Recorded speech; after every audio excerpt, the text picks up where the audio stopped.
This is the opening of Norton Conservation Commission meeting for Monday, April 13th, 2026.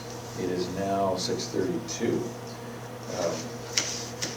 Participating in our meeting tonight, commission members include myself, Julian Kadish, Chair, Vice Chair Lisa Rosa, Clerk Dan Pearson, as well as Mark Fernandez and Courtney Miller. Joe just joins. And I guess we have a full house.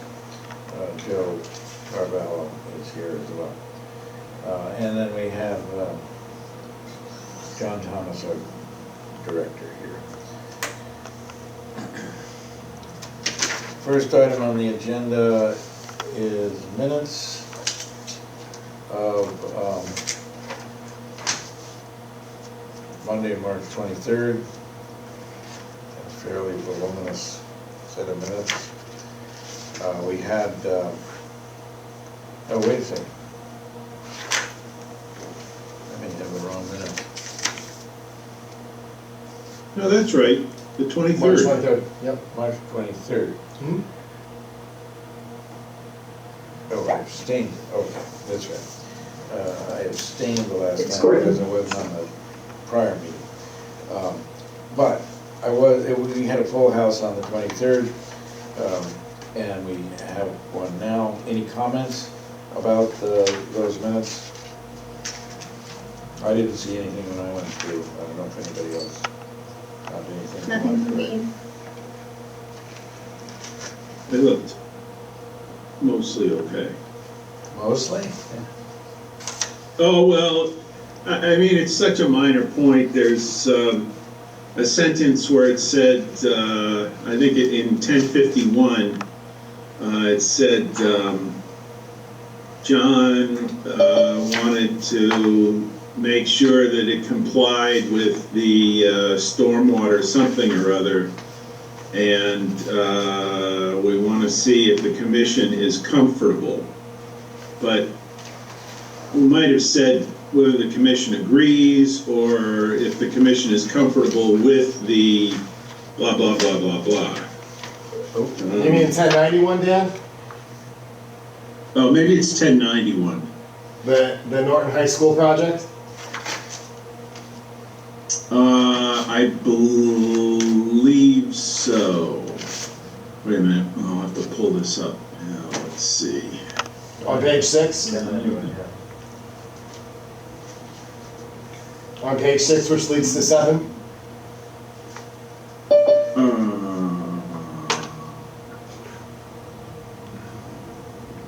Oh, just my MS Word is just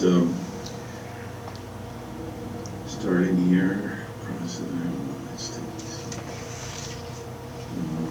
I mean, it's a minor point. I mean, everybody knows what it says. All right. So, Let's here we go. leave well enough alone, and we're looking for a motion. So moved. Seconded. We have a motion by Dan, seconded by Courtney. Roll call vote. We can begin with Mark, Joe, and Courtney. Aye. Aye. Aye. And Lisa and Dan? Aye. And I'll throw in an aye. Motion carries. Next up is violations. 181 West Main. I think we had a representative who's going to be here again. And Sophie, is that you? Yes, hi. Okay, I'll get started with an update. So hi, my name's Sophie. I'm a wetland scientist with Goddard Consulting. I'm representing the property owner, Hagdish Patel. So since the previous hearing, the commission requested a revised mitigation plan to propose so we can get those plantings in this spring growing season. So we'll go ahead and share my screen if that's okay with the chair. Certainly. She's all set. You should be all set. All right. All right, are you able to see my screen? Hasn't come through quite yet. That's, Like that. Try that again. Usually takes about 30 seconds. All All right, right. we have a plan. Are you able to see now? Yeah. We do. yes, Okay, perfect. Right, let me just go. Okay. So since the first mitigation plan that we presented, we have made a few minor modifications, but the mitigation overall is still 2-to-1. It's about 14,364 square feet in total. We did have perk tests conducted on April 6th, which gave us a better idea of where the new septic and the leaching field could potentially go. So we've left room for that just in planning purposes. But as I mentioned, the mitigation is still 2-to-1. So the entire area will be seeded with New England Conservation seed mix. And then we have about 35 trees proposed in there, so flowering dogwood, red oak, American hawthorn bean, and striped maple, as well as 110 shrubs, which include serviceberry, witch hazel, black huckleberry, Carolina rose, and low bush blueberry. We also have included in our mitigation write-up that we are looking to remove some debris that was found in the riverfront area and along the wetland boundary, so that's part of the mitigation as well. So I'd be happy to answer any questions from the commission at this point. I have a quick one. Yep. Have you guys secured the trees or the bids on any of the trees for this site? We've noticed not in the past, a lot of these plants, when they get indicated, they're not available. Absolutely. So we have included a note in the mitigation write-up that if plants are not available, we'll go through the commission and find a very similar substitute that still accomplishes the same wildlife benefits. Sophia, I wonder if it wouldn't be worthwhile to maybe get a secondary list together now? Just because it might save you some time and effort on the back end to have that and have us, lay eyes on it beforehand. Yep, absolutely. So we kind of wanted to bring the updated mitigation plan to the commission and kind of get that approval before moving forward and working with a landscaper to get the plantings ordered. So the one comment I have is you have all this dialogue, if you will, in the narrative that the contractor has to follow. I'm going to ask you to put that on the plans. So the contractor is going to be bidding on the plans, not narrative. So it should be in detail and or note format. If you had the seed spec, the planting details, everything that's basically going to lead a contractor to bid on this project, along with the notes. Understandable. I can add those plants or those notes in the corner and submit that to the commission prior to planting. And what is the schedule for planting? Oh, can you actually point out where the test pits were for the septic and where the septic is supposed to go or intended to go? We're currently just in design phases right now, so we have determined the leaching field will go primarily under the parking lot, but we're still in the design phase. We don't have final plans yet to show, but that's why we had spaced out the mitigation plantings to give enough room that there's no disturbance. And I've worked closely with the engineer to ensure that any potential disturbance off from that area will not be in the mitigation plantings. Okay, so there's no longer a conflict with the potential septic system, which means you can start preparing the site for mitigation any time now? Okay. Yeah, so that was the whole motive of this, separating out the mitigation from septic. So we planned it so there's no disturbance between both of those projects. Okay, so does that mean before the next meeting you will, I don't know if the applicant has somebody in mind to perform the work, or they're going to put it out to bid, get some bids, or? Yep, we'll after this hearing, I'll be in touch with the applicant. We'll organize and try to get an update for the commission at the next hearing on the progress of getting the mitigation plantings installed. Okay, thank you. No problem. I have one more. Yeah, Could we include with the dumpster storage on this site? Actually on paper. Just the location of dumping? Correct, where it's going to be permanently. Sure. For the years, it's been moved around in the back. Mhm. Thank you. All right, for no further comments? Does the commission want to give a time that they basically have no budge, basically for having all these plantings in? Do you want to give them a deadline? July 1st? Basically to have all the plantings in? Yeah, I would say. Okay. All When right. is our meeting in July? Is it, Well, it's usually the second and fourth Mondays, but, well, I'm just wondering, because that's a holiday weekend, so I don't know if, Before July 1st, I think that gives them plenty of time, right? okay. Yeah, so the first meeting is the 13th of July. yeah, I'm a little bit hesitant. I mean, if in 2 weeks we start having 100-degree weather, or, you know, the window for planting may have passed, so maybe we can revisit that at our next meeting, simply because last year it became unbearably hot and it would have just killed any plants that were transplanted. But, I can tell you, I plant right through July and August. all right. You I don't say stop planting, just adequate watering? just adequate water. Yeah. My last plant date is August 31st. And I plant every week. All right. Hey, I just want to point out to the applicant, Sophie, the owner, that it's, you know, in their best interest to do it sooner rather than later, so that they don't have to water and monitor it, and if there's die off, then they have to replace it, so, I would say, you know, encourage them to do it sooner rather than later.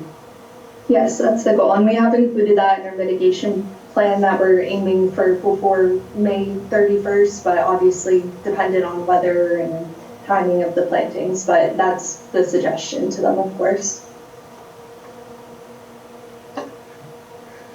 All right, unless there are further questions, I think we're all set, and we can move on to our next item. Thank you for your time. Thank you. And the next item is also a violation discussion, 292 West Main Street. Do we have anything to talk about that? So the owner of that property has contracted with actually Rim Engineering and Brad Holmes from ECR. So they're going to be working on a mitigation plan or a survey plan which may show mitigation for that, but obviously the survey needs to be done first before they can potentially show mitigation. So that should hopefully be somewhere in the midst of having a plan ready. I don't know, Craig, I don't know if you want to chime in on that. Sure. Good evening. So he didn't really give us the go-ahead until the end of last week. He kind of let it sit for a little while. So we did hire Brad. Brad gave me probably about 2 weeks out before he could get out there and flag. We can get out there beforehand and start doing the location work, of course. So we'll start on that in the next 2 weeks. So I would think we'd have a plan in about hopefully 3 to 4 weeks. All right, great. All right. So I don't think we have any continuances to vote on. Is that? Nothing to do. Okay. So the next item is public inquiries or departmental updates. Anything? Yeah, so I have two things. One thing is that we had the Norton Cleanup Day this past Saturday. I think we had 300 volunteers show up to help us clean up the streets of Norton. I know I was going around as one of the trash pickup guys, and I had probably 45 bags of trash that I had in the back of my pickup truck. And it seemed that that was the similarities with others that were doing the same. So, you know, it's good to see that we're picking up trash. It's kind of disappointing at the same time. But to that regard, I'm glad that everybody who showed up, and I'm glad that everybody who contributed was able to do good for this town. Secondly, May 18th is one of the Norton High School initiatives where they're going to help us out with contributing for open space land and preservation. So I have 30 volunteers from the Norton High School that are going to be helping me clean up some of the trails that we have in town. We're going to be going over to Johnson Acres because that's one of the properties that abuts the rail trail. And I'd like to kind of get that trail ready to go for when the rail trail opens. And the town basically has ownership of it because it's a nice offshoot from the rail trail. And I think that would definitely provide a lot more benefits for those that want to use both the rail trail and also the woodland trails. So we'll be doing that May 18th. Rain day is set for May 21st. If anybody else from the commission wants to join us, feel free to contact me, but it's going to be from 8:30 a.m. on that Monday till about noonish.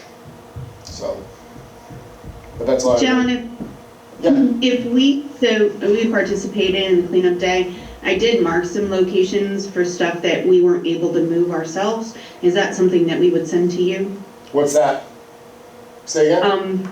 Some trash, some what looked to be construction dumping potentially. Oh, yes. Is that something we would? If you know where it is and it needs to be picked up, I can let DPW know.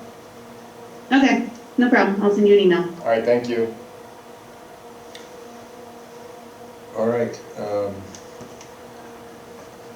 So additional peer reviews, is that an item you need? Yeah, so Lisa brought this up at one of our last meetings about, you know, kind of having like some checklists for stormwater and engineering review. So I put kind of some format together in the Google Drive for the commission to kind of review and give some feedback and comments on that kind of stuff to see what their thoughts are. But, you know, that's going to probably be a working document that we're going to be working on and looking at when we're going through a lot of this stuff with these reviews moving forward.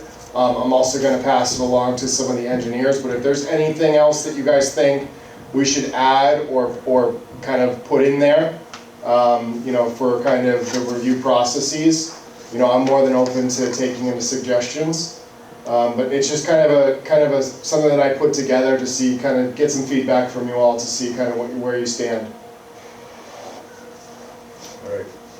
So, John, I guess I was under the impression the last few years that the planning board peer reviewer was reviewing the plans for a lot of these things. Is that not true anymore?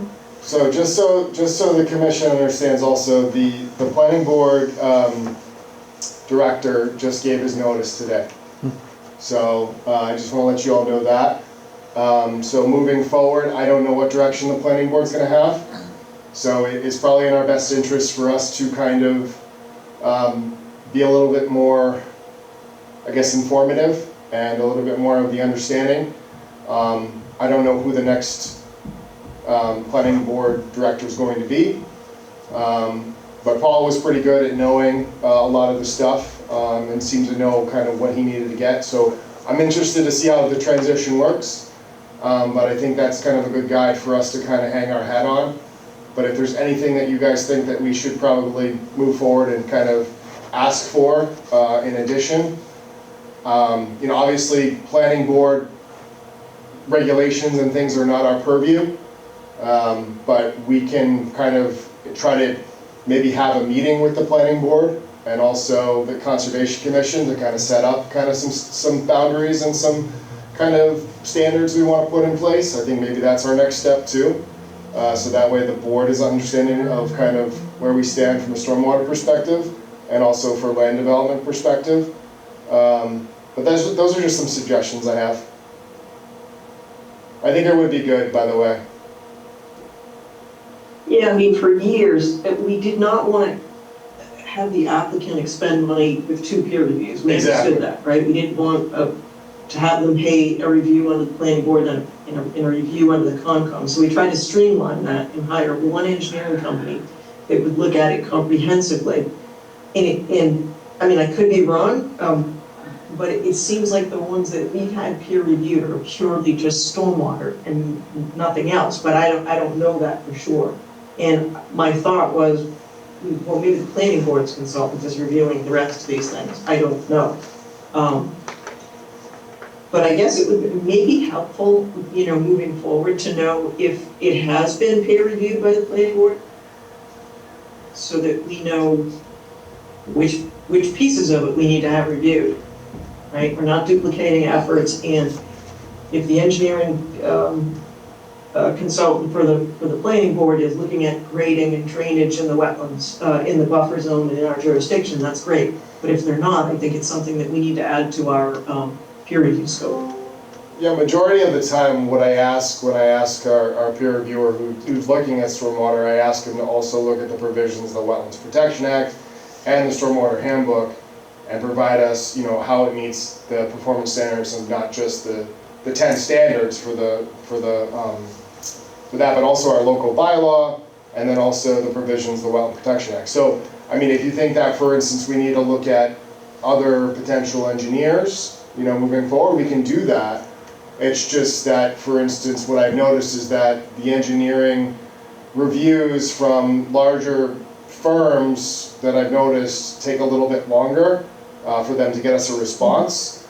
The person that we've been using, Pat Brennan from PVG Engineering, he kind of gets us something within a couple days versus the 2 to 3 weeks that we used to get peer reviews from, and that kind of delays the process.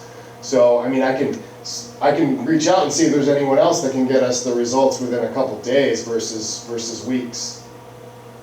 Well, I'm not so, I appear before commissions night and day.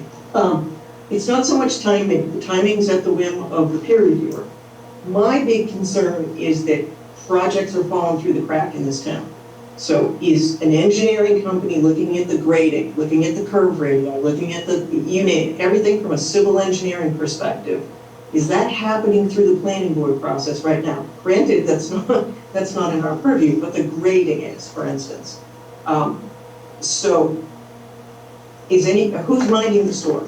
Is an engineering company peer reviewing these sites to see if they make sense from an engineering perspective? Do they work? Never mind just looking at the reg, saying, oh, okay, it meets the reg. Does it make sense? Is it a sound design? Is it industry standard practice? So if that's not happening on the planning board side, we need to capture it somehow on our end. And I think we've kind of lost sight of that. Okay, so. We did it for years when we had a peer reviewer. They looked at everything. Again, and then we realized it was maybe duplicated with the planning board. We want to streamline process. So if you could revisit that, John, to see So do you want, if indeed, to what extent the planning board has peer reviews done. right, so do you want me to put together a RFP search for other peer reviewers and see kind of what they would, or examples of how they would give peer reviews, and maybe then go with that route? Because that's the challenge that I have, is I don't know what results we're gonna get from a peer reviewer unless I give them basically a very thorough outline of what they have to look at, right? And yeah, it's pretty standard. It's Right. pretty standard. In fact, I think MACC may have templates, but my first immediate question is, again, I don't want to duplicate efforts. What is the planning board process for peer reviews? I think we need to be informed of that before we go ahead and, make up this whole other checklist or whatever. So I guess I need to be informed on that end before I can opine. yeah, and I would probably say that I don't know what's in their 1970s bylaws and regulations. So what I will say is that I don't even know if reviews were something back then. So, that's a good question, obviously. I think what I usually tell them is what I tell the planner is I need, if it's gonna go in front of planning for a peer review, I say to them, I need something that's gonna conform with our local stormwater bylaw, the Wetlands Protection Act, and the Stormwater Management Handbook. All three of those things, and I put it in an email, and I basically send it out and say, this is what I need, and what I get back is a review, and the peer reviewer basically gives responses on what they have or have not met in conformance with things that he's identified as being an issue. He doesn't go in through like the whole kind of, I guess, verbatim of every little piece of thing, which goes detail by detail by detail by detail by detail, because that would probably be very exhausting, I guess, is kind of what I'm looking at. So if that's something that we want, like for instance, I'm just gonna throw a name out, like John Chesia used to do, you know, we could definitely look into that, but it's gonna cost the applicant a lot of time back and forth, and that's just, that's the question that I have to ask the commission. Is that something that we wanna start doing, is just, you know, for stuff that might not be related to a lot of these things? Because that was one of the issues that John Chesia had, was that he would call out things that would not be in line with the standards and the practices that were being administered. He was pulling stuff out from that, I guess, more opinionated things that weren't relevant, and that's why I stopped contacting him, because I want things to be in line with what the standards are, what the policies are. I want everything to fall in line with that. So, I mean, if there are some firms that the commission would like me to reach out to, you know, I'd be happy to reach out to them, you know, and contact them about seeing if their services could be, I guess, you know, used for these future peer reviews, and we'll basically pick out of the hat who we want to use on certain projects. So the timing doesn't worry me at all, John. I don't give it a second thought, because Okay. I go through commissions with peer reviews all the time. Sometimes it takes weeks, sometimes it takes months. It's called the cost of doing business. It's called the cost of getting an independent review on behalf of the town to make sure that the town and or homeowners aren't stuck with something that doesn't work. You know, one of the examples that comes to mind was on, you know, 0 Pine Street. That I had to catch the fact that the grading didn't work. So who's minding the store with stuff like that? And then I think Joe also pointed out on some recent project that a guardrail was missing. So who is minding the store for that? We should, as volunteers, should not be responsible for, you know, reviewing engineering standards and for that kind of thing. So that's what I'm worried about, is falling through the cracks in this town.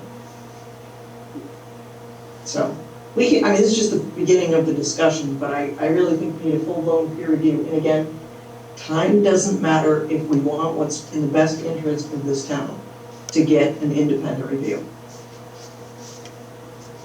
Anyway, we can start the discussion. I will look at your checklist. All right. Any further comments? If not, we can move on to our first continued public hearing. That is 0 Pine Street, file number 250-1203, Wheaton Estates. And I think, so Claire, do we have more information to add, or do we, did we pretty much get everything we needed at the last meeting? We had just a few outstanding items from the last meeting on March 23rd. If I could just share my screen for a moment to summarize the revisions that the engineer made. Should be all set now, Claire. Great. Let's find my screen there. Okay, so in front of you is the snow and ice removal section from the long-term operations and maintenance plan that's contained within the stormwater report.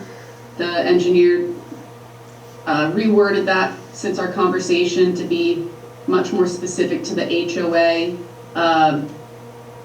prohibiting the use of chemical additives and prohibiting stockpiling of snow within 100 feet of bordering vegetated wetlands or within 200 feet of the perennial stream or in stormwater basins. Granted, none of the work is even occurring within 200 feet of the Rumford River, but that was just added to be explicitly clear that snow storage should not extend within the 200-foot riverfront area. And then just moving to the plans, we also updated the cover sheet to include a note about the LID stormwater measures that we discussed at the last meeting.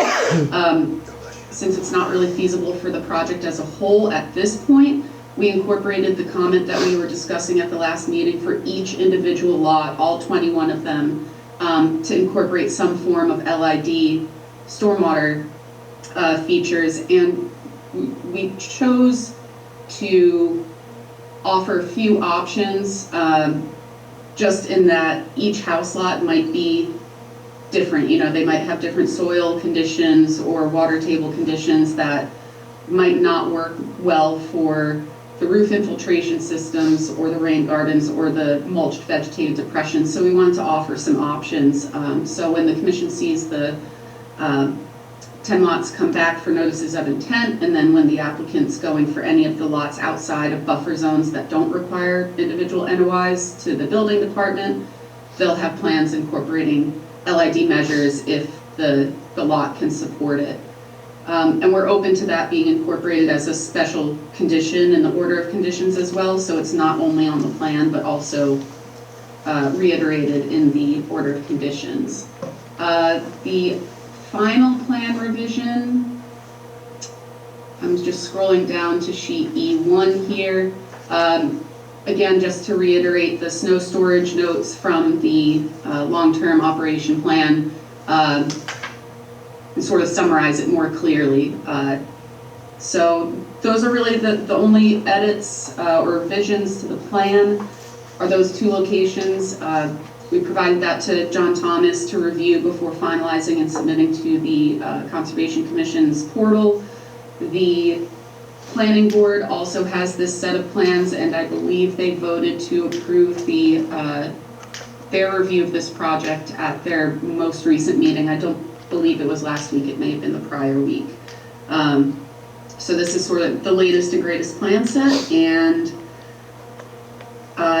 one last thing, it wasn't necessarily a part of our update or revised information, but I recalled that I believe it was our first or second meeting that the commission suggested that they would like to have a special condition for the potential vernal pool to be studied and certified with natural heritage if it is certifiable. Considering we're in the perfect time of season for that, I was out at the site last week to do a vernal pool study, gathered enough information to submit to Heritage Hub to certify it. So with that being a special condition in the order of conditions, we'll certainly provide the Heritage Hub documents for the commission's files. And that's all I have. Any Claire, I have one Yeah, go ahead. quick question. Could you pull up the guardrails for this real quick? Do you want plan view or cross-section view? I probably want to see both. Okay, so let's see.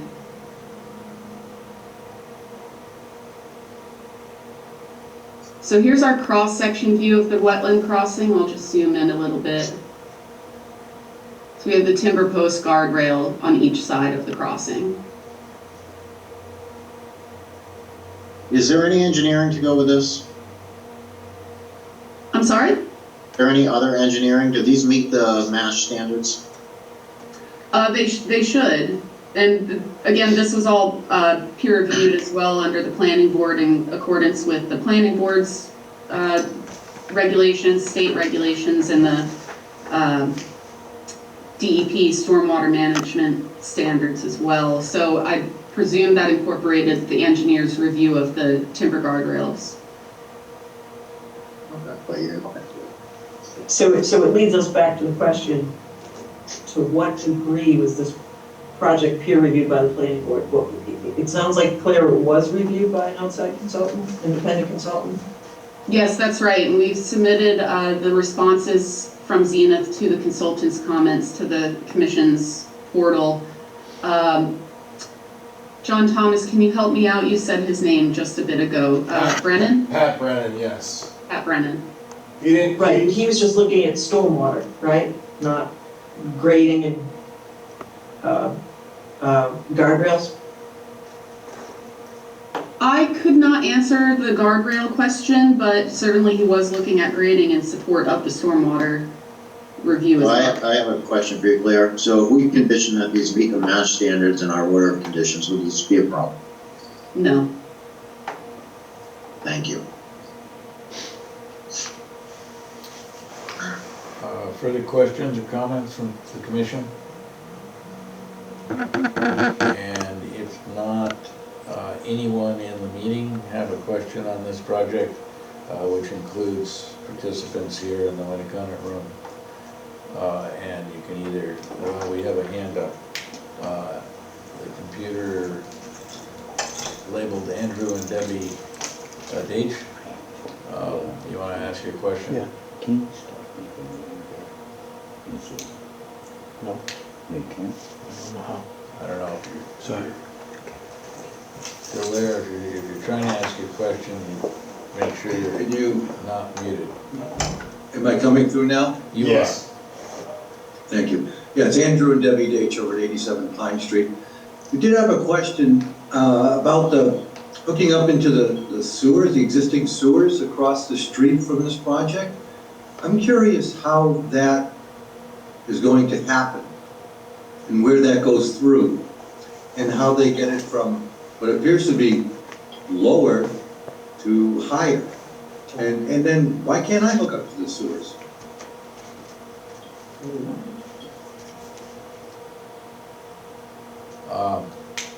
Is that a question you want to field there? Certainly, yes. So that is a great question. Since there are no existing sewer lines within this portion of Pine Street, what the applicant is proposing is that the sewer line connection would come from the residential development to this eastern entrance off of Pine Street, and then connect to the sewer line that is installed at the residential development down the street. They would need to install the sewer line within Pine Street, and at this point, they just haven't gotten through the town review processes and the design of that to get that to a final stage. So that is the intention with this development, but we would need to come to the commission again, very likely for that work, because there are buffer zones extending into Pine Street there. And to the question, I see your property here, so it's just beyond this, the sewer line. So I believe it's really just terminating at this portion of Pine Street. Too bad. I know some people might be interested in hooking up to that. So what happens, do you have to pump it up the hill? How do you do that to get it across the street and up into these sewer lines, which I think run behind those projects near the rail trail? Yes, I believe it's a looped system, and it does connect up to, I want to say it's Briggs Street that's on the opposite side of the rail trail at that other development.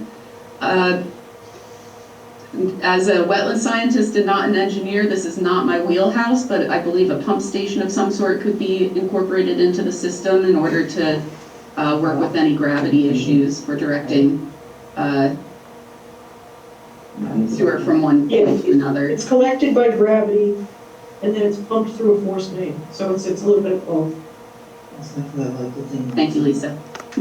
Will we end up with a pumping station somewhere on our street to handle that, or is that just all going to be hidden? I don't know if anyone actually on the board has an answer to that. We don't have, at least from the project team's perspective, we don't have a true answer to that yet because it hasn't been designed, but we'd certainly be attempting and trying to go with the lowest impact work to get this portion of the project achieved. But again, the design of it isn't really incorporated into this project where it connects from one point to another within Pine Street, and we'll certainly have more of those answers when we're before the commission for that. Okay. I will tell you this Thank you, one, Brian. I will tell you this one thing though, as part of this project, they won't be able to impact any more wetlands with that, because then it would trigger the need for the threshold requirements, and obviously that's something that we're gonna keep an eye on as they move forward with the next phase of that project when they go in for the sewer and water connection. We're aware of that situation, so when it does come up, we'll make sure to advise them and keep them on track to make sure that that pump station is in a location which is just buffer zone impacts at a minimum. But, you know, obviously that's for the future discussions and the future design methodology that their team bring in front of us. Okay, well, thank you very much. I appreciate your time. John, I have a quick one to that note. That being said, will this project as an order of conditions be held until that next permitting phase has happened? Or will they get a start date prior to that? Well, that's up to you guys. Obviously, you can make that determination. Do you want to put a condition in that says, for instance, they cannot make any sort of land disturbance or construction efforts until they submit a permit application for that sewer and water connection? Is that something that you want to put in the order of conditions? I think it would have to be proved because this site is obviously not conducive to septic with. Yeah, so these projects will have what we call, they don't have independent utility. What that means is one relies on the other. You can't build a subdivision without the sewer. So I think I mentioned this a couple hearings ago, is where is it going and what's going on? We kind of need to see it. So 100%, they should not be starting construction on this until we can approve that sewer line and water line. So for instance, I don't know if the pump station is going on this site, and if it is, have you made provisions for it? Because right now it looks really tight. So the last thing we're gonna let you do, if you come in and play hardship that, hey, we can't fit this pump station anywhere because, you know, all the house lots are cut out, it's not gonna cut. No, understood, and we're open to that special condition to file for the Pine Street connection before starting work. Yeah, I think we would want to know if the pump station's going on site. And if it is, it doesn't look like you've left any room to put it anywhere. Right, yeah, and we'll certainly provide all the details, and I'm taking notes of that to be specific if we do have a pump station involved, to note even if it's on this site or if it's somewhere else that we incorporate that. Yeah, So, yes, I completely agree with you, Joe, that it needs to be tied to it because, again, the subdivision cannot be built without sewer.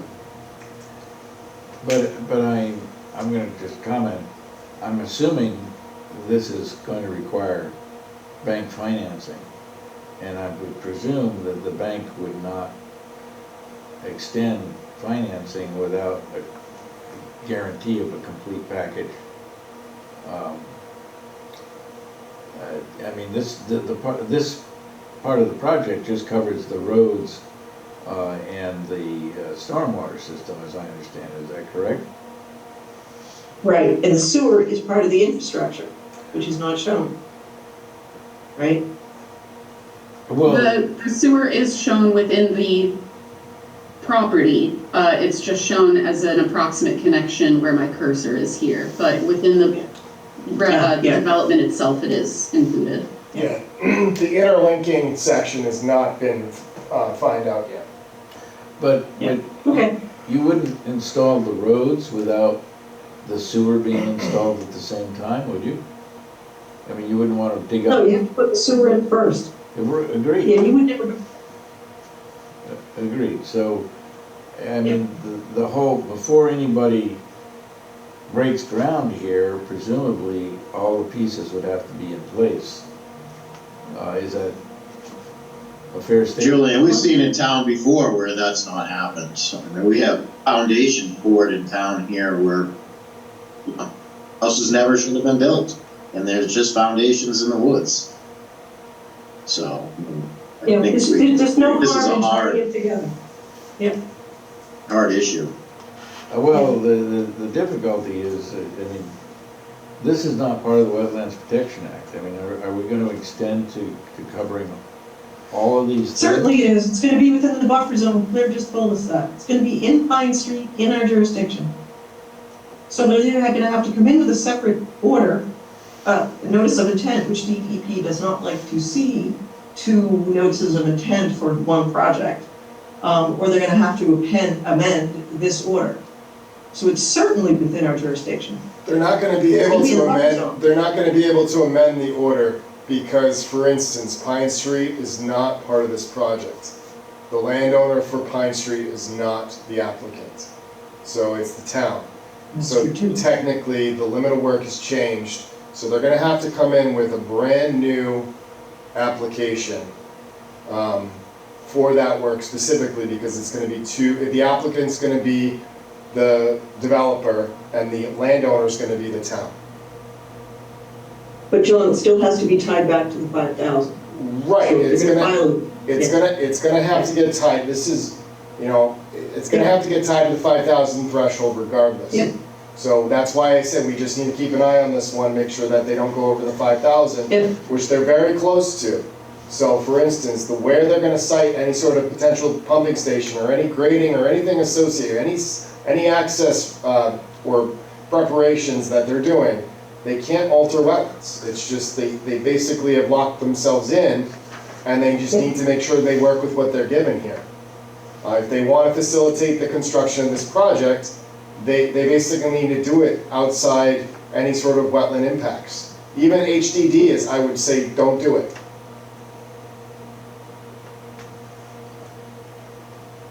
So then maybe we just condition it that they file the notice of intent, right? I think that's the acceptable route, if you're gonna go with a special condition that is requiring that. Yeah, start file the notice of intent prior to, for the sewer, prior to the start of construction of the site. All right. Okay.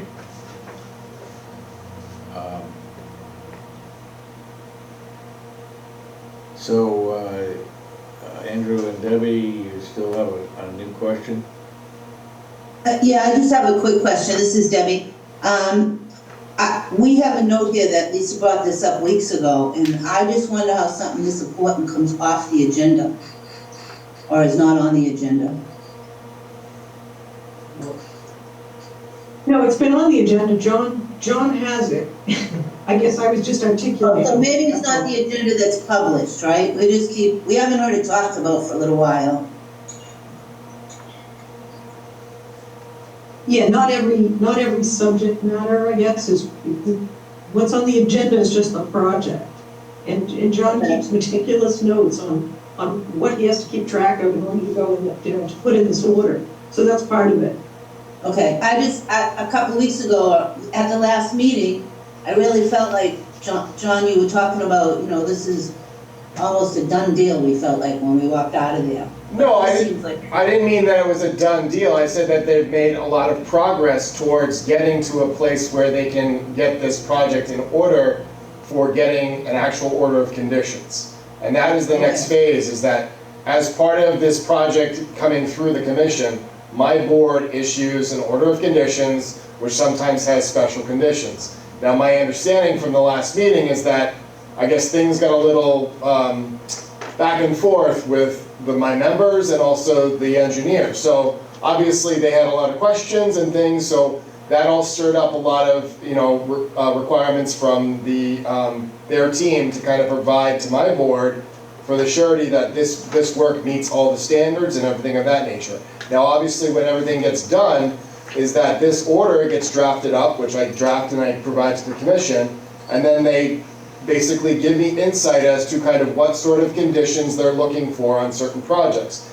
This one, we had a similar project that happened down on Pine Street for a 44-lot subdivision. It's kind of the same kind of, this one's a lot smaller. This one I think is 21 lots.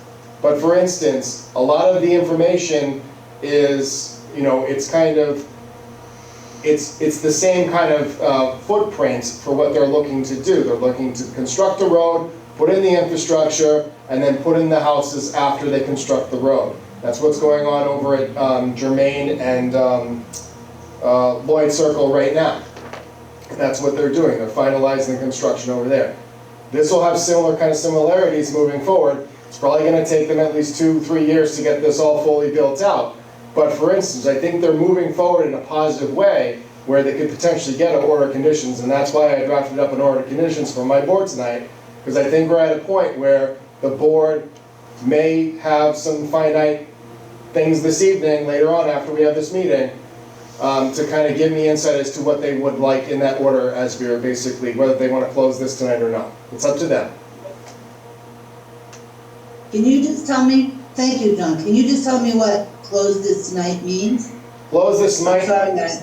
So close this tonight means that, for instance, they would be in a position to move forward with this project and give them either a denial or an acceptance for this permit. Similar to what the planning board did at their most recent meeting. They approved this project. But, Right. but assuming we close this hearing and later issue an order of conditions, the issue that we've just been discussing is going to be in the order of conditions, so it's not like it goes away. It's. Okay, so Yeah, go you'll ahead. just be closing this one, what would you be closing exactly? The Well, wetlands, right? the project they are putting forth, which is construction of the roads, and the sewer system is part of, inside the project is part of that.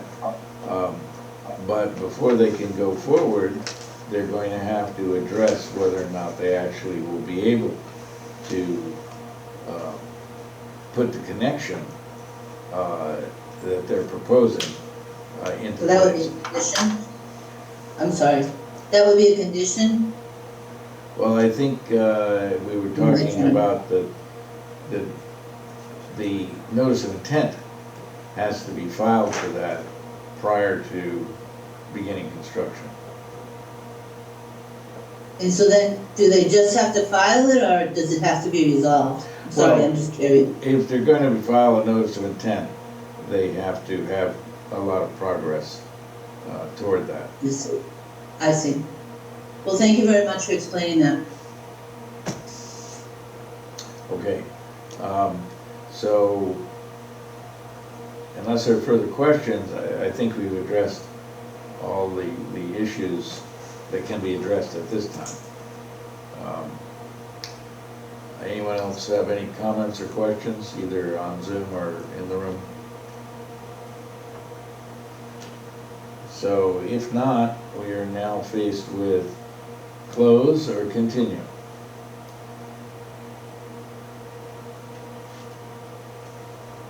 We have an order of conditions, and I think we can make sure those continuing questions are in them. So from my perspective, and I'm assuming you agree, it can be closed tonight, yes? I mean, the discretion is always in front of the commission. Obviously, I only draft up orders when I think the commission is at a good place to, discuss and deliberate on, potentially closing out a project. So I have drafted up an order of conditions for the commission to review based on some previous orders that the commission has drafted in the past and has issued. So a lot of the language might seem similar, but there were a couple of commission member comments for conditions that will need to be added. One coming from Lisa on the filing notice of intent for the sewer connection in Pine Street, and then one from Joe Carvalho asking that the roadway and the guardrail, they meet Mass DOT standards, right, Joe, is that correct? Yeah, and I have a couple of others. So Lisa's gonna have a couple others that we're gonna discuss when we get to that time. So, obviously it's not perfect, but we do our best and we try to make sure that we capture everything, and, a lot of this information that we do is from volunteers and some professionals that do this for a living. So, obviously, this is what we are and this is what we do, so. Well, I mean, the real question is, is the commission done asking questions? Claire has provided answers to every question we've asked. So if there are no other outstanding questions, they don't owe us any information, that's the point we can make the decision to close the public hearing and wrap it up. And I think we're there. We can condition everything that's outstanding right now. So I will make a motion to close the public hearing, file 250-1203. Second. So we have a motion by Lisa and second by Joe to close the public hearing for file number 250-1203. Roll call vote, beginning with Lisa, Dan, and Mark. Aye.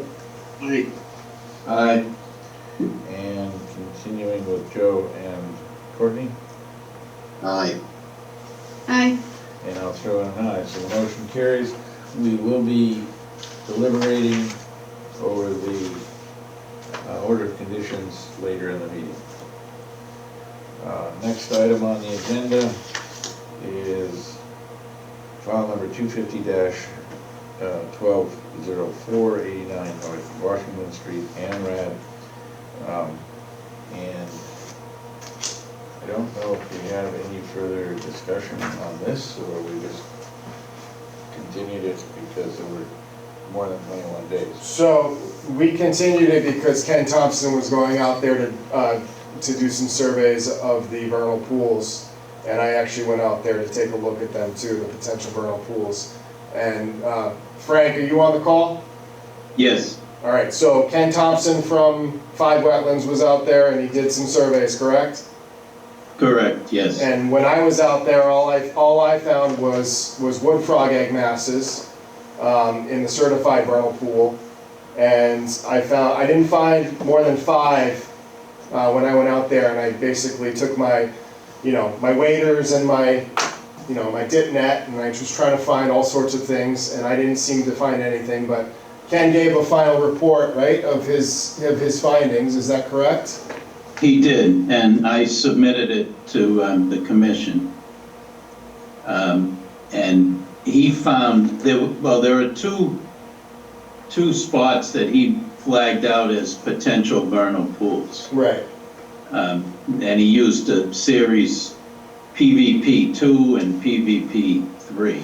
Right, and That's the flag. these 2 potential vernal pools are located within an existing resource area, right, BVW? Yeah, they are. So, and the town of Norton doesn't have a local bylaw which would have a buffer zone associated with vernal pools. So for instance, the buffer for the vernal pools would be up to the resource area themselves, and the resource area itself would have a 100-foot buffer zone. So my understanding is that even if they were going to be, let's say the buffer was going to be, impacted, under the state standards, they would be protected, is that correct? Yeah, they would be.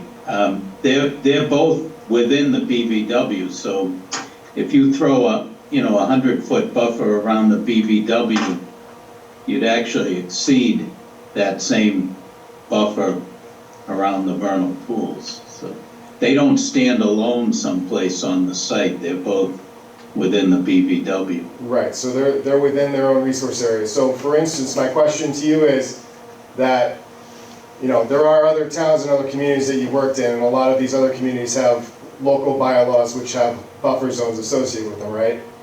Yes, And those are independently managed and, I guess, administrated by the local bylaws, is that correct? yes, Okay. But we don't have that, correct? right. Okay. So,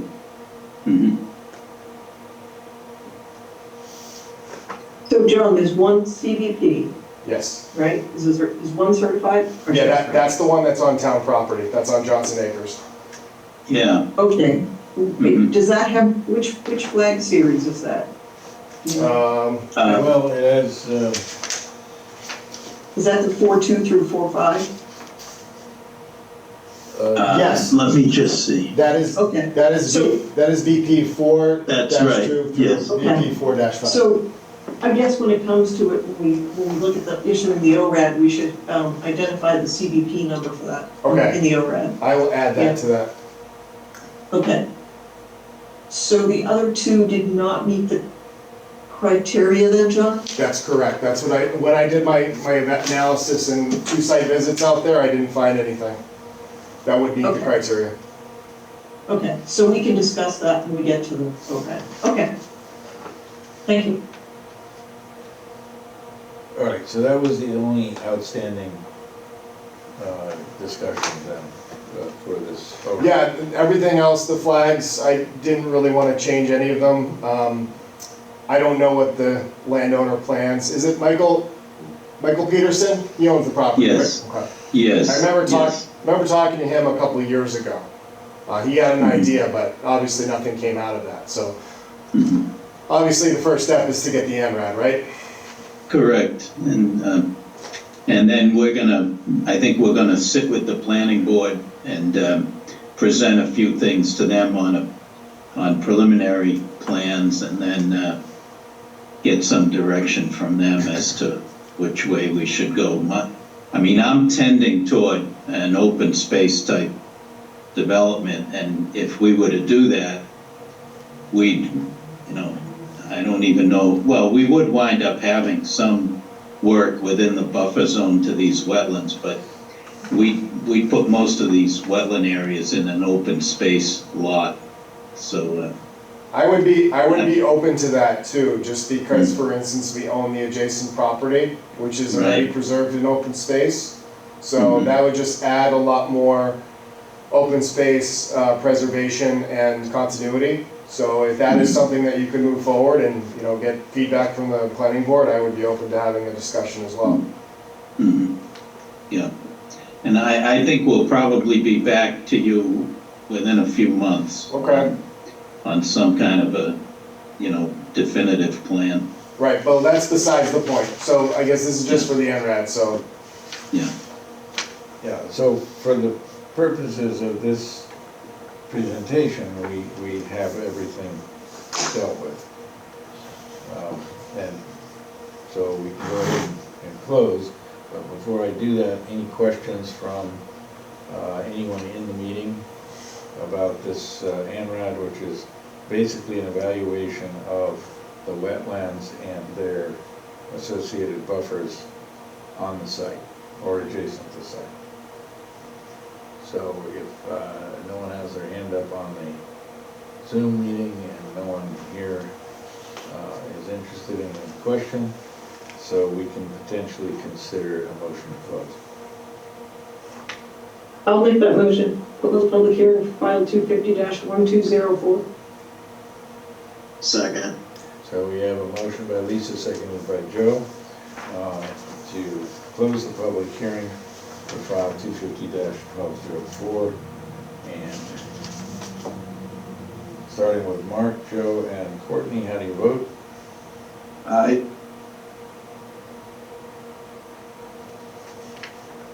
Aye, sorry, I'm freezing up. Aye. Aye. All right, and then Lisa and Dan? Aye. And I'll throw in an aye, so motion carries. Thank you, Frank. Thank you, Frank. Okay, thank you all very much. Thank you. Our last continued public hearing is file number 250-1205, 127 East Hodgins Street. And Craig, I think we might have gotten everything we needed. It might be, if you can share a plan, that may be helpful. Because we do have an old permit or order of conditions. You're all set, Craig, if you want to show that plan. Okay. Should be up. So this is 127 East Hodges Street, single family house with grading down to a septic system in the back, retaining wall along the outside the 25-foot buffer zone over here and a private well. And then we had this driveway, and Lisa brought up that because of the slope of the driveway, that we should have a swale along the side. So we are showing a infiltration trench here. Put a detail on the plan at the bottom. I can blow this up.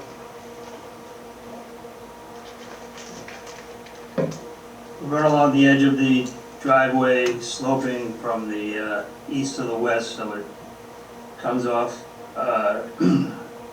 into this 3-foot deep, 2-foot wide crushed stone swale. trench, I should say, with 3/4 inch, 1.5 inch clean wash stone, filter fabric over the top of the sides, and then just a detail of how to check it over time, leave the, to remove the silt as it builds up. So that would go along the west side of the driveway with a small, because it is coming down steep no matter what we do here, small pooling area for it to settle into, just a 5-foot diameter area. I believe that was the only comment that was made. All right. Questions from members of the commission? And if not, we can open it up to the whole meeting.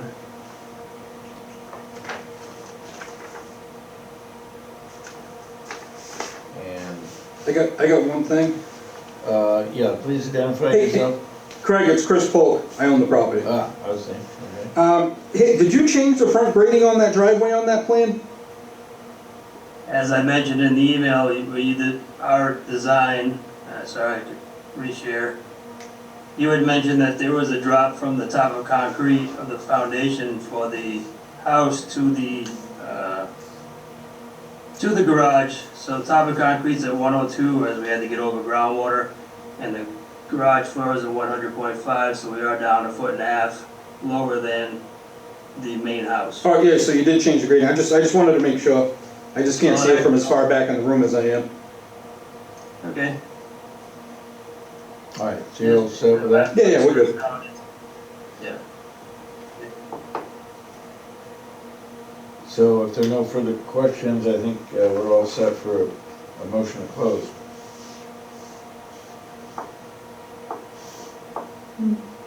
Motion to close the public hearing, file 250-1205. Seconded. So you have a motion by Lisa, seconded by Courtney to close the public hearing. And again, we'll go with Mark, Joe, and Courtney. How do you vote? Aye. Aye. Aye. And Lisa and Dan? Aye. Aye. Okay, and I'll throw in an aye, so motion carries. Thank you, Craig. Thank you. And that completes our public hearings.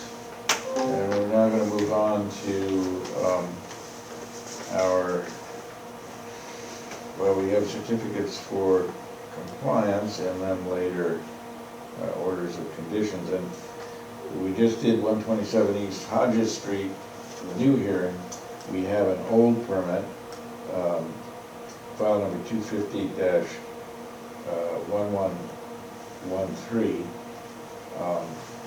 And that work was never done, so. Correct, so you would basically vote to close, or vote to issue a permit stating that no work has proceeded on this project and that no work has been done. So. Can't remember I'll the. make a motion to issue a certificate of compliance for file 250-1113 as the work has not commenced to date. So we have a motion by Lisa, seconded by Dan.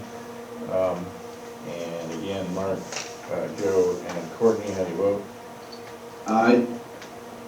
Aye. Aye. And Lisa and Dan.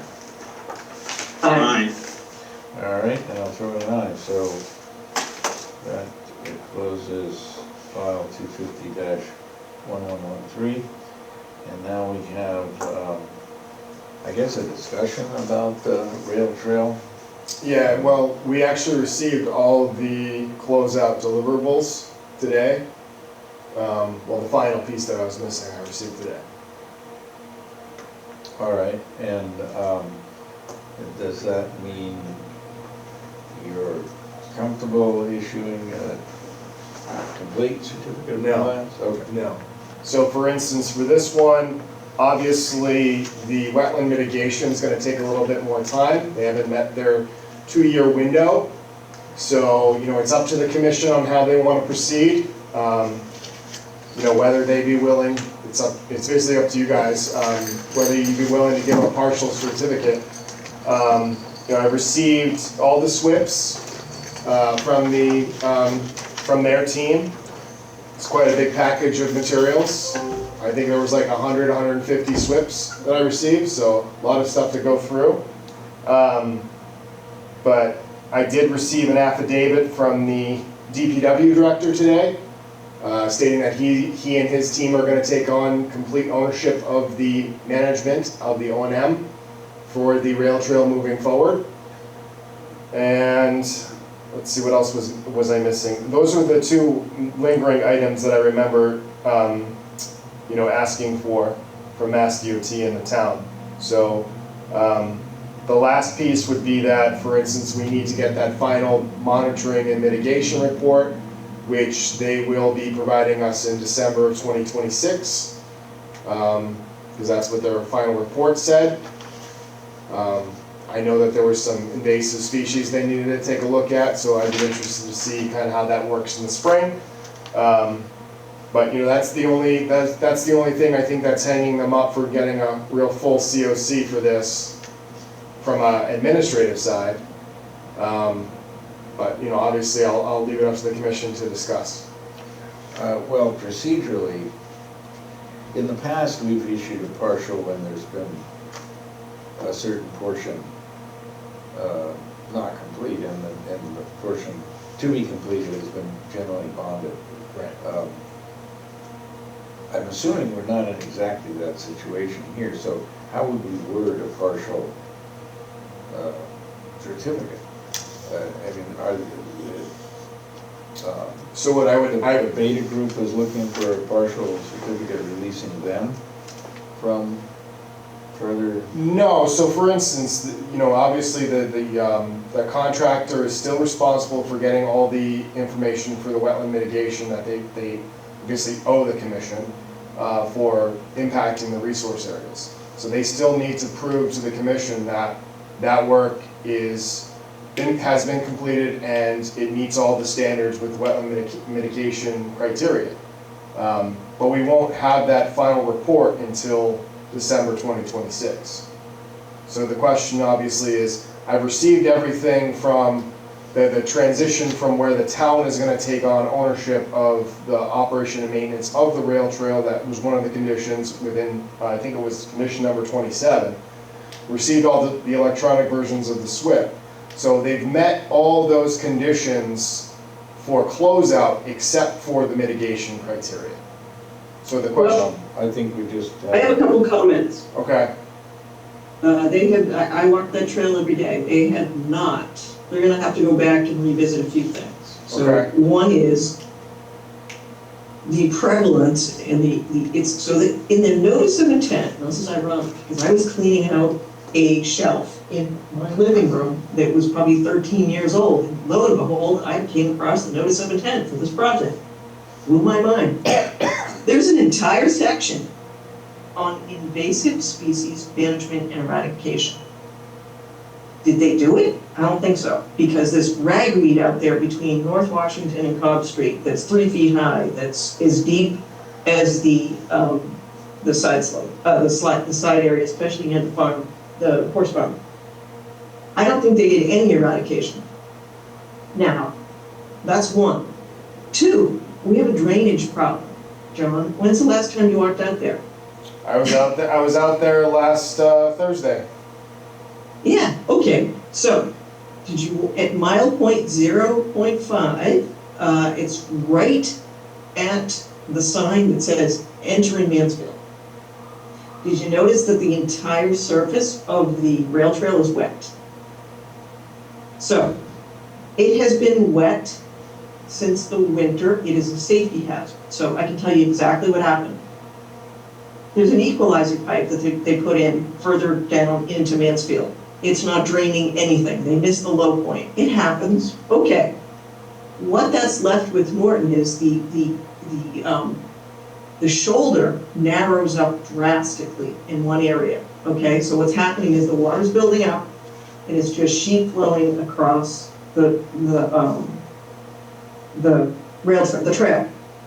it is wet to this day, right? So it's wet all winter. It's just maybe the groundwater is high, there's not enough storage on that side. The other side, where the water really wants to go, is massive, and it can handle the storage.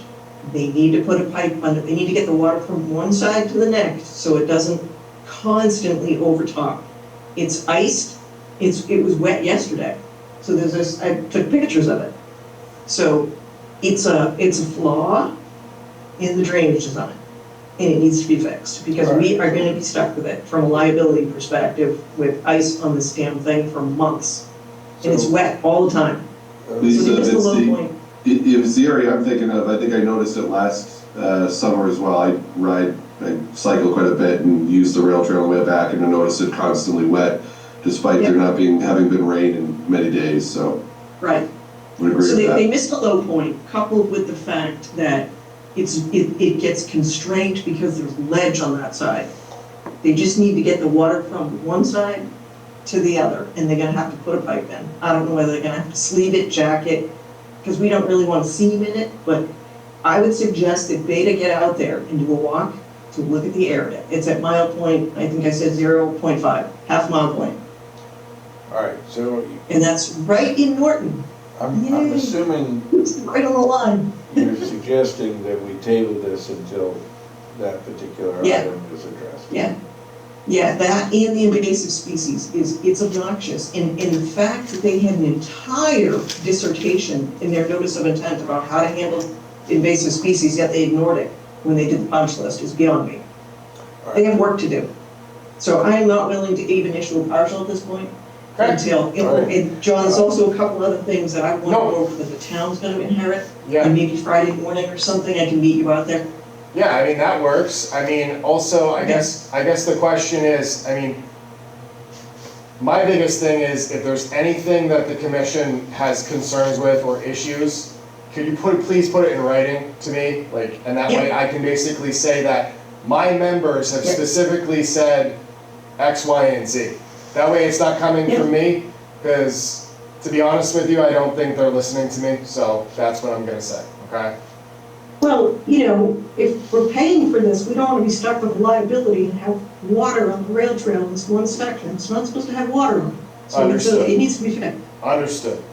Yeah, just to let you know, the battery on my computer is about to die. That will not affect whether I can participate in the meeting, but my picture will disappear at some point. So, all right. I have one. Yeah. I have not been out there to see it, and I probably won't make it out there. But I know we discussed multiple times about the envelope. Have any of those issues on the envelope been addressed? Or are we still have overhanging branches and So that was, hazardous yeah, that was from above? That was a topic of concern, obviously, and, you know, one of the discussions that the DPW director, you know, took into consideration was, you know, he basically wants to take a look at all the overhanging branches and itemize them all, so that way he can say, you know, this one needs to come out, this one's a problem, this one's a problem, and we had a couple, you know, trees come down with the most recent windstorm, and they actually took out, like, part of them are all the way across the trail, and some of them are taking out fences, so, you know, it's definitely something, it's almost more than the town can take off, you know, for what they can do. You know, besides the mowing and all the vegetative maintenance, it's just, you know, with a staff of 9 people, I mean, it's very difficult for them to figure out how they're gonna be able to maintain this, but if the town needs to hire more people because of the rail trail, they have to hire more people because of the rail trail.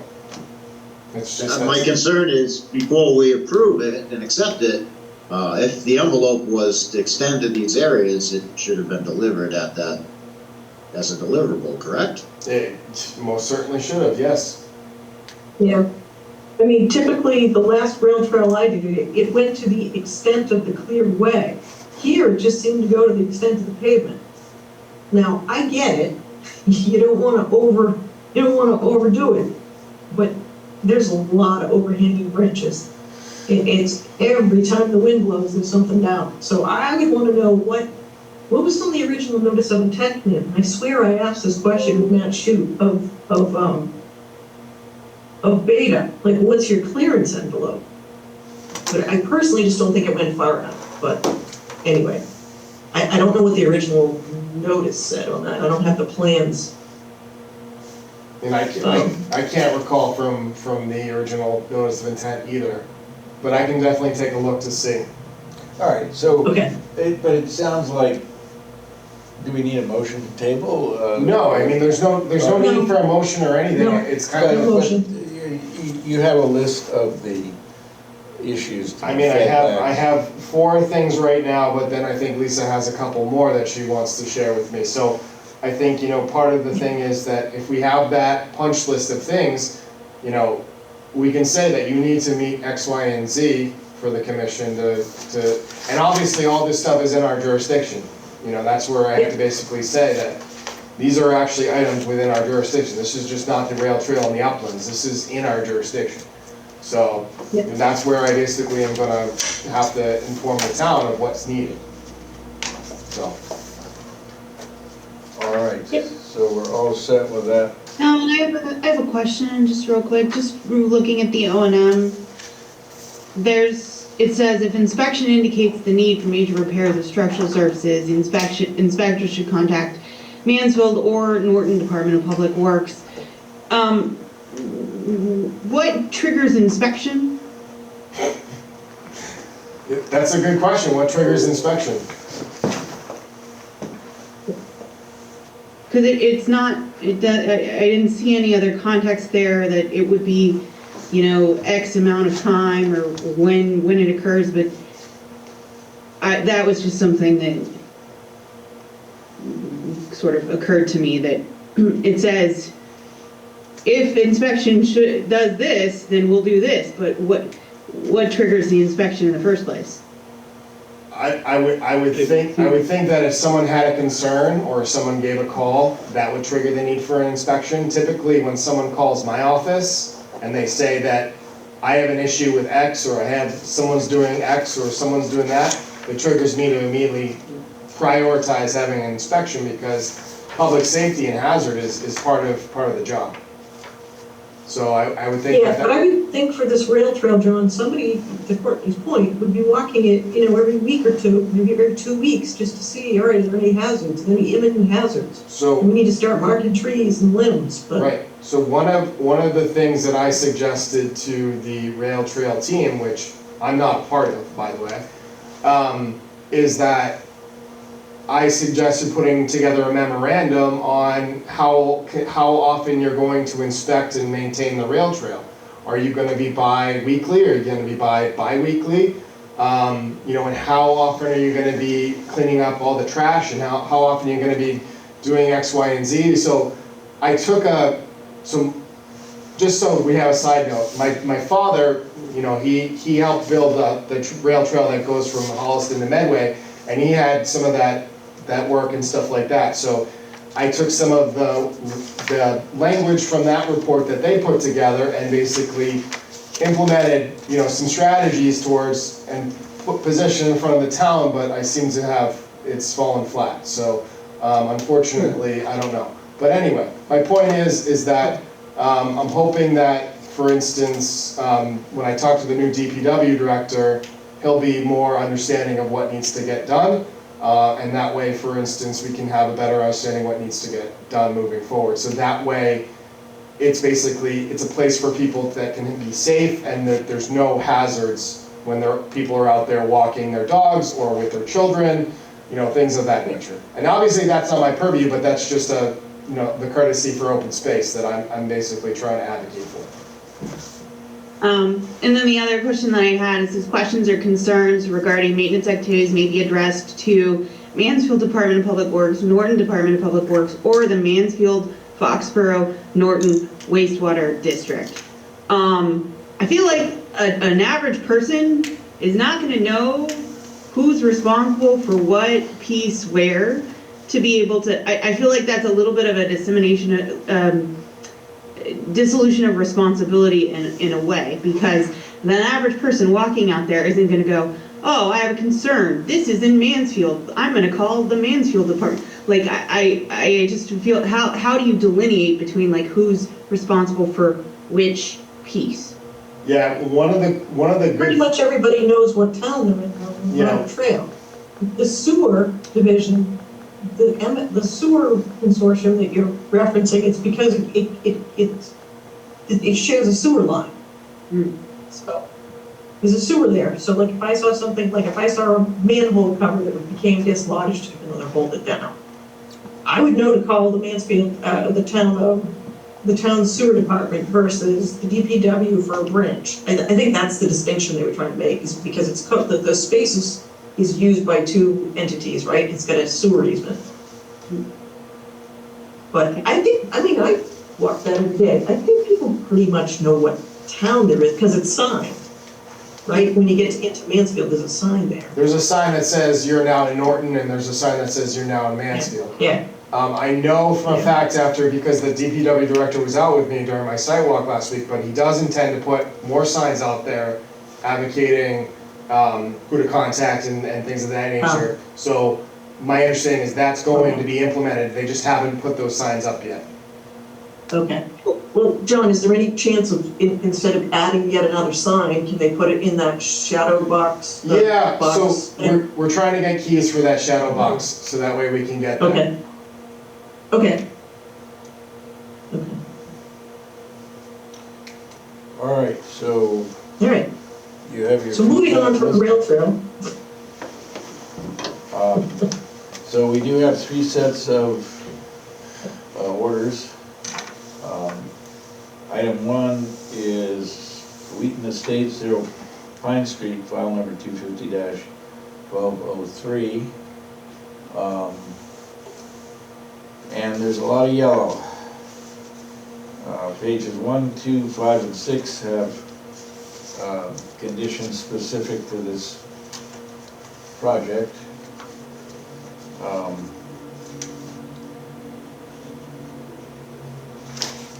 Let's see, the findings page is the first page. So John, my first comment is on number 6. Yes. All right, I'm giving him way too much leeway here. Wetland Okay. application efforts shall immediately commence following construction of the wetland crossing. Well, they can start it, but that doesn't mean they have to finish it. So, I would suggest saying the replication area shall immediately be constructed, established, and stabilized following construction of the wetland crossing area. So we want that done, we want it buttoned up, not just started. Right? Yep, so at the end here, commence following construction of the wetland crossing area and It be constructed and stabilized instead of commenced. Instead of commence. Gotcha. They could start it and walk away for a year. Let's hope not. We're gonna make sure we change that. So construct and stabilize and plant, right? Yep. Construct, plant, and stabilize, whatever we want to word that.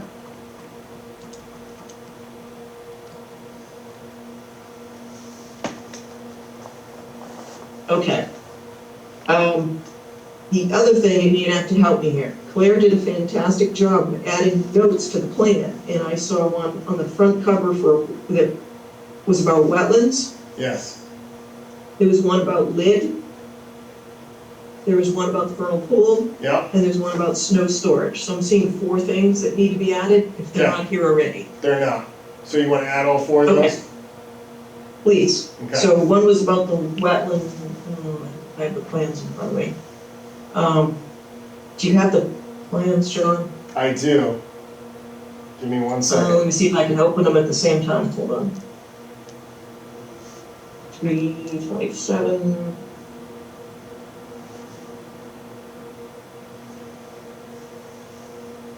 Oh, boy. Hold on.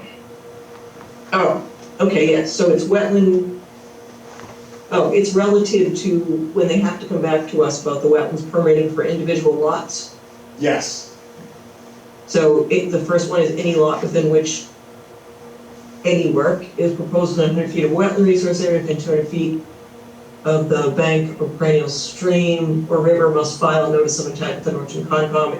It is likely that the following lots will require wetland permitting, and they list them out. So you wanna list, So- the lots, add lots Yep, yep, requiring NOI permits? yep. Okay. Okay, so that's wetlands permitting for individual lots, notes 1 and 2. And then we want to add the low impact development, note 1. Then we want to add, I don't know where the hell it is now, the snow storage note. Hold on.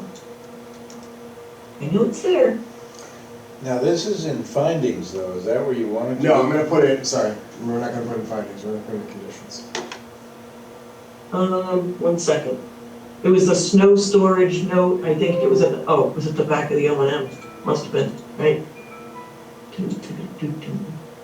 Supplemental. That's not it. I didn't realize plans, hold on. Okay, O&M.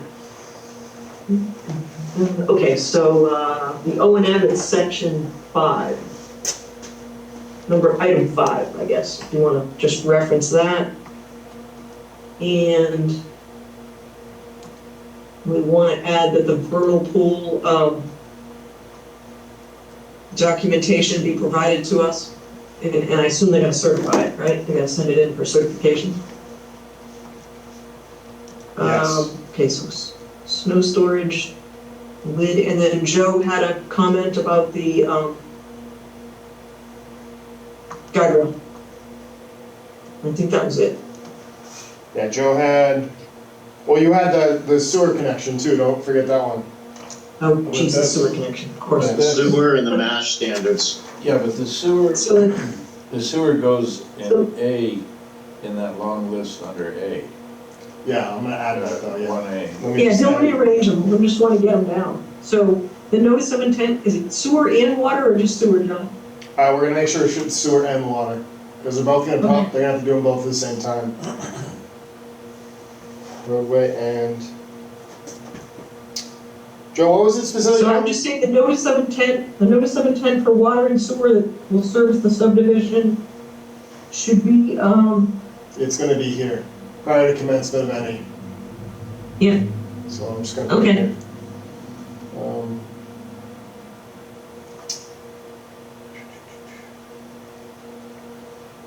Submit a notice of intent for the sewer / water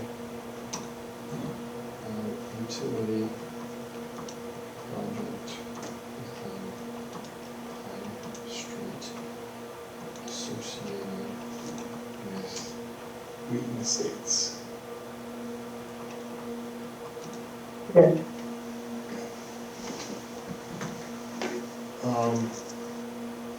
And Joe, sorry, what were you saying again? Sorry, I lost my train of thought. That's, Massachusetts DOT MASH standards. Okay.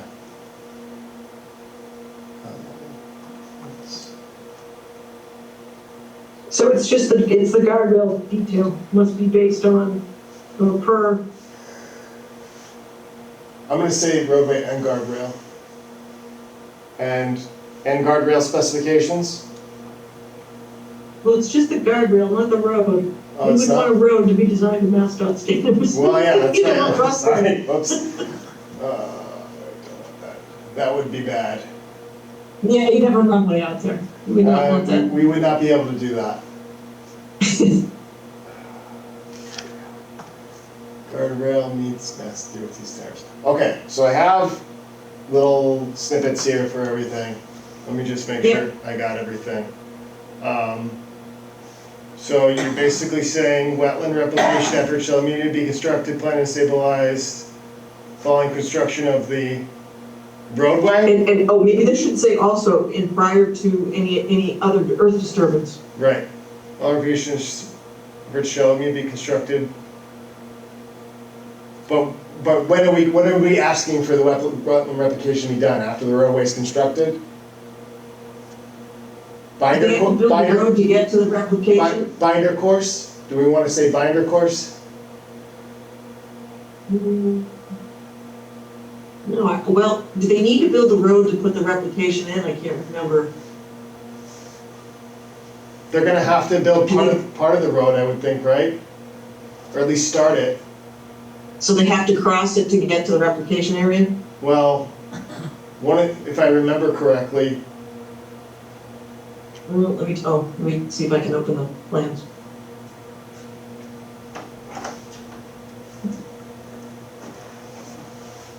John, can we add the spill kit in here again for the wetlands area? yes. Let me just put it here because I'm gonna.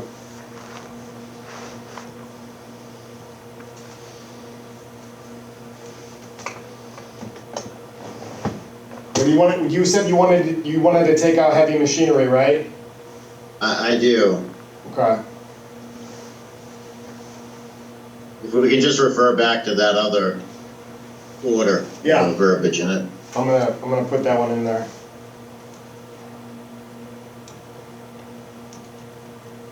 Because I had language for that.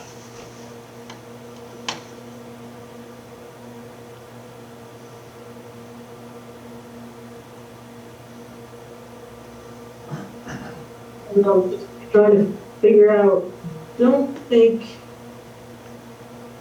how many wetland application areas did they have? I see one. There were two. There were two, okay, hold on.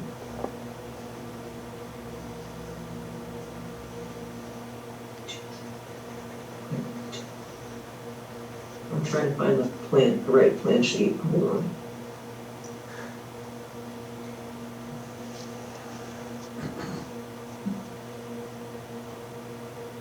It does not look like they need to do any crossings before they do the wetland replication area. One is right off of Pine Street.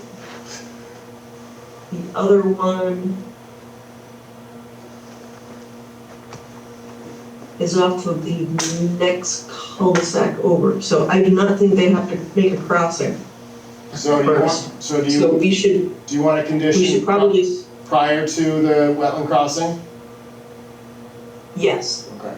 And any other, earth disturbance. So they really need us to get in there, get that established, and get it done, and then they can go to town.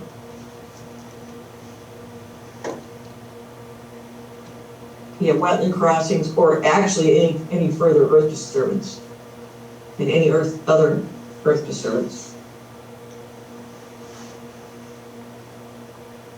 Try to quantify it, right? And I guess that's the question, because they're gonna have to do a disturbance to get there.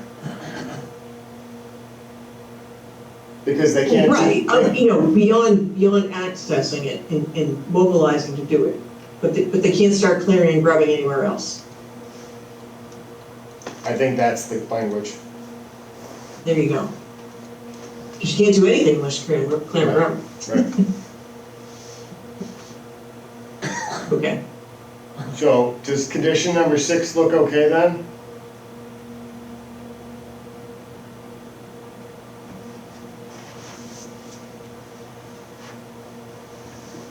Yep, Okay. looks good to me. All right. So then, obviously, I added prior to construction 1B. I gotta change the numbering here, but that's okay. Submit a notice of intent for the sewer water utility project within Pine Street associated with Wheaton Estates. That's one of the things that we requested, right? Okay. Yep. And then under administrative conditions, under that language, I'm gonna add the lots requiring the notice of intent permits for all those lots that's listed. There's that LID note number 1 that you mentioned, that's on the same kind of package. The snow storage note, right? Yep. And then item number 5 in the O&M, right? Is that what you were referring to? Yes, Okay. correct, yep. And that we're gonna add a condition that says vernal pool documentation shall be provided to the commission. And do we want to ask that it be certified? Do we need to go that far? Or The expectations they're gonna certify it, right? I think it's gonna be certified, so I think Claire also said that, for instance, she'd be willing to give us the, confirmation notice that it was certified through Okay. the portal, Okay, so, okay. And maybe proof of, yeah. proof of submission? Yep, Okay.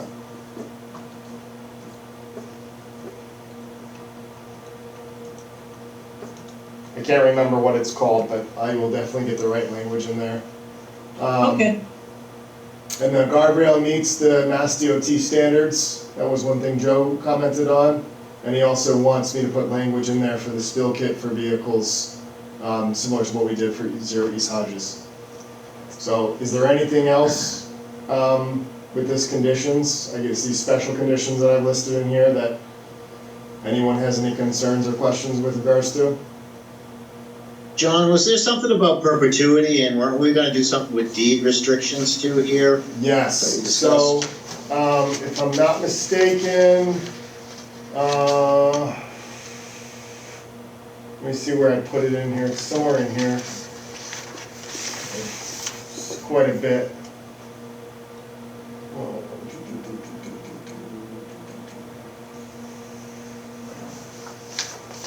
Let's see where it is. Is it down here? No. I know I had language in here about the deed restriction stuff, similar to what they did over in Pine Street. Oh, it's right here. Deed 3. Yeah, 3. yeah. And I made sure to get the information from the planning board plan. So, and this was one of the conditions that I believe they had in their decision as well.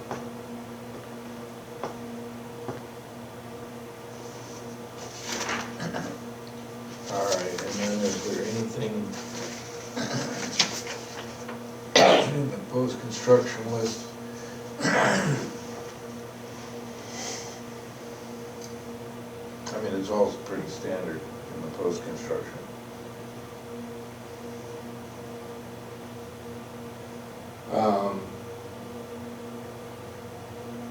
Making sure that, for instance, the stormwater management systems have been cleaned, and standard stabilization, mitigation areas. Obviously, we're gonna request an affidavit from, obviously Claire and her team. And she's gonna have to get, basically, confirm that the areas are invasive species free. Right, and then just your typical as-built plan letter from the engineer. I don't know if there's anything else that we'd be looking for closeout. Obviously, the notice of intent for the sewer project would be its own separate entity.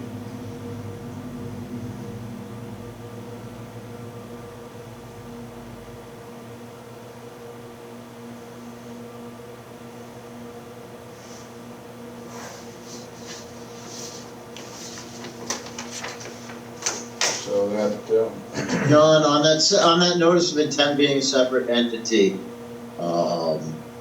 would it have to be an approved notice of intent before the site was disturbed? Well, I think that, for instance, that's a good question, obviously, because this is more unique, is we have submit a notice of intent for the sewer water utility project with Pine Street associated with the Wheaton Estates. We're not saying, that it's submit and approved by the commission. Do you want to basically say an approved, you want to basically have an order of conditions for this before they get going on it? Or do you want to basically have it kind of an understanding of what they're proposing? well, presumably they're not gonna be submitting an order of intent without an agreement with the town already to put the sewer in. Yeah, I mean, this is gonna have to get ironed out through the DPW. And, obviously they have to make sure that everything works and jives with what they need. I don't know how long that's going to take.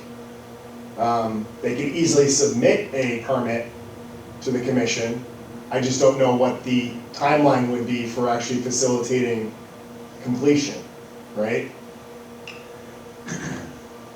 Well, I can't. Well, we can also tie this, let's do this. We'll leave the notice of intent there, and we can tie this that they cannot start construction until the issuance of the order of conditions for the sewer project. So one, we want upfront, early on, we want the notice of intent, right? And then we tie this to the start of construction to the issuance of the order of conditions for the sewer. So, to your point, maybe we just want to say the order of conditions for the sewer here. I was trying to go easy. Right, because what I have here is prior to the commencement of any soil disturbance or construction activities. So Okay, that's kind of, so then it would make sense to say the order of conditions, okay. right? I think so. Yeah.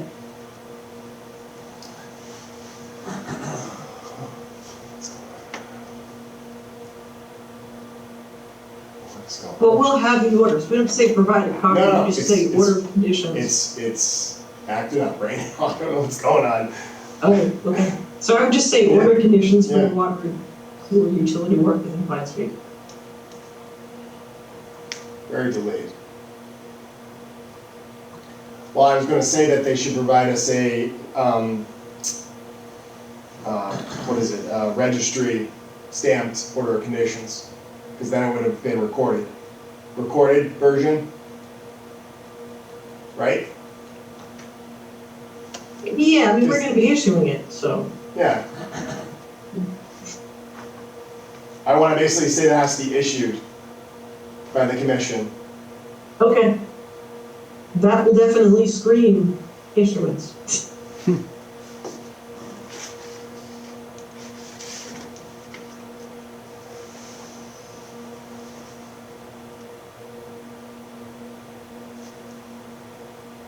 All right, there you go.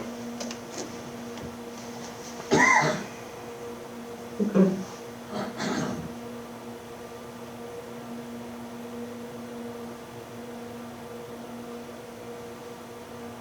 So I will make a motion to issue the order of conditions for file 250-1203 as drafted and discussed. All right, we have it in motion by Lisa and seconded by? Second. Second. Seconded by Joe. So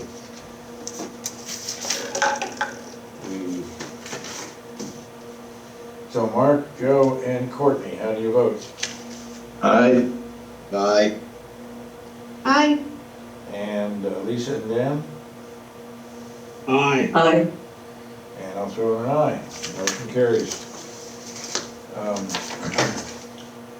Our next item is the ORAD, the Order of Resource Area Delineation for 89R North Washington, which is file number 250-1204.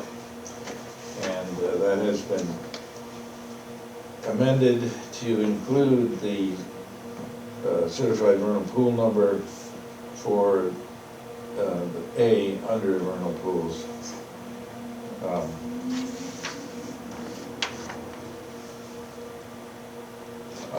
You want to bring this one up? Yeah, I'm trying to, one sec. Trying to close this. Don't know why, I cannot. Can you go back with the arrow? I don't see it. Hit the arrow. Nope. That's For some reason, I'm locked out. Oh, there it is.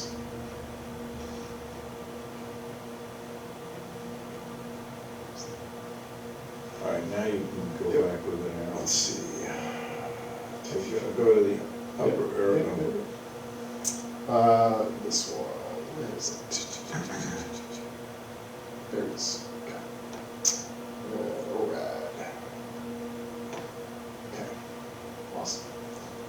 All right, let me just go back to the screen, share it. The group.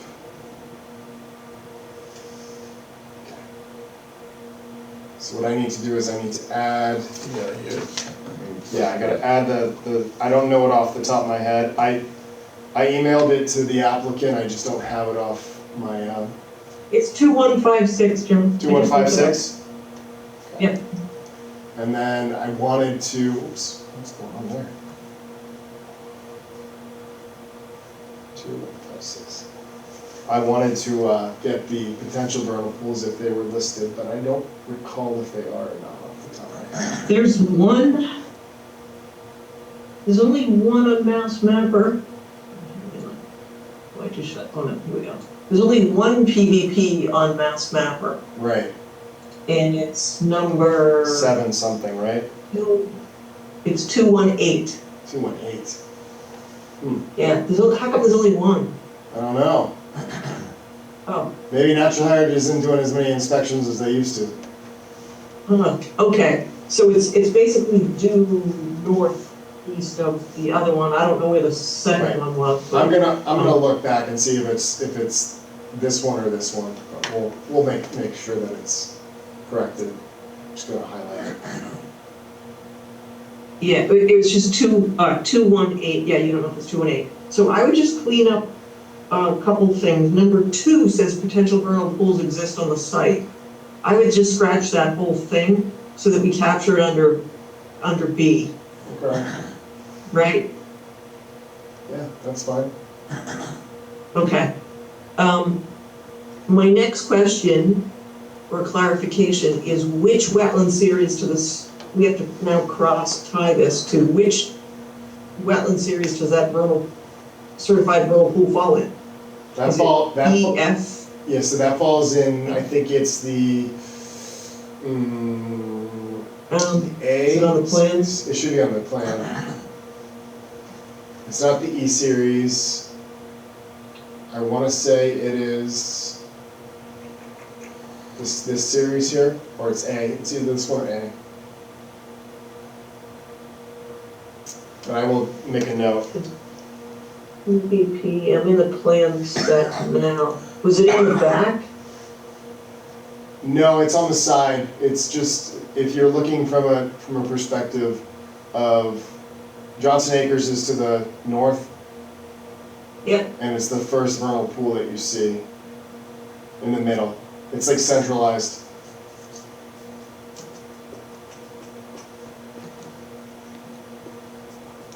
See one PVP. I see another.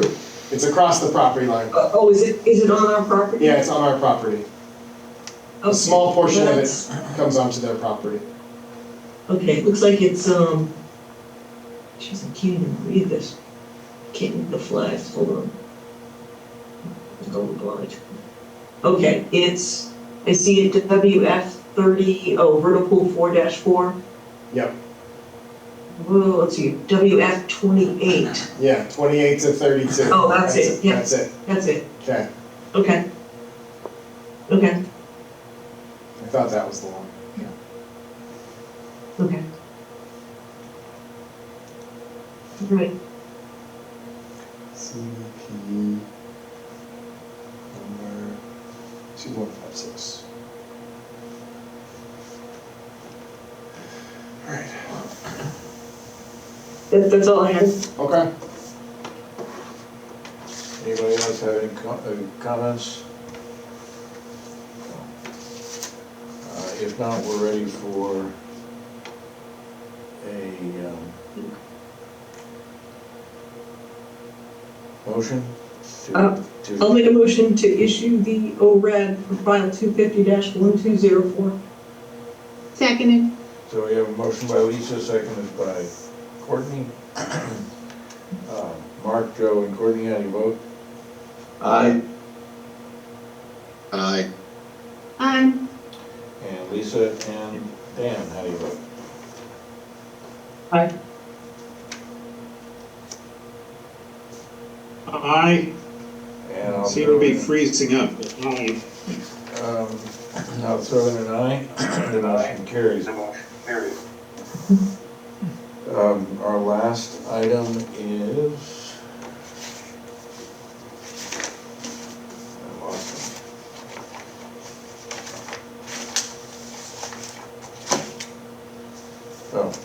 favor. The order of conditions on 127 East Hodges Street, file number 250-1205. So, I don't know, was this a test? Nothing is highlighted here. Yeah, I'm making sure you guys read them now. That's a joke. I mean, the findings are specific. I'm trying to make it more difficult for you now. But I don't think there's anything terribly unique here. It's a pretty standard site. So, anyone have any comments? So I'll make a motion to issue the order conditions for file 250-1205 as written. We have a motion by Second. Lisa, seconded by? Second. Seconded by Mark. So Lisa, Dan, and Mark, how do you vote? Aye. Aye. Aye. And Joe and Courtney. Aye. Aye. And I'll throw in an aye. So our last item of business is a motion to adjourn. So moved. Second. And Mark, Joe, and Courtney, how do you vote? Aye. Aye. Aye. And Lisa and Dan. Aye. And I'll throw in an aye. Do we really have to do this that formally since our old town manager is now gone? I'd still like to do it Okay. with the new town manager, so I Fair want to enough. make sure we're following procedure. The motion to adjourn passed. All right, thank you, everybody. Thank you.